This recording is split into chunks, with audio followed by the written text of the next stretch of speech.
Xin chào quý cô chú anh chị em và tất cả mọi người đã quay trở lại với kênh YouTube Vương Trùng Quế. Thì bữa nay là buổi sáng làm việc của mình, thì Vương cũng dành thời gian trả lời cho rất nhiều câu hỏi của cô chú anh chị em. Đó là sao dịch trùng bên Vương nhìn thấy nó lõn quá vậy? Nó có khác về những cái dịch trùng khác của các công ty khác trên thị trường hay không?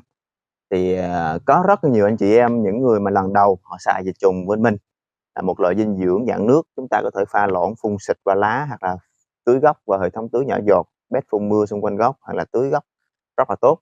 Thì một số anh chị lần đầu tiên sử dụng thì có thể là chưa hiểu hết về những cái tính năng cũng như là những cái hình thái mà dịch trùng mà bên Vương đang sản xuất. Thì hôm nay là Vương sẽ giải đáp cái câu hỏi này cho nhiều cô chú anh chị em, đó là dịch trùng quế bên Vương sao mà nó lõn vậy. Đấy. Thì Vương xin trước khi trả lời câu hỏi thì Vương xin giới thiệu một chút là bên Vương hiện tại có 2 dòng sản phẩm dịch trùng quế. Một loại là cho cây trồng, là sản phẩm 1 lít, Vương đang cầm trên tay Vương đây.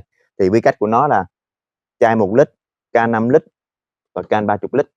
Và cái sản phẩm dịch trùng thứ hai đó là dịch trùng dành cho vật nuôi. Cái màu của nó là màu xanh dương.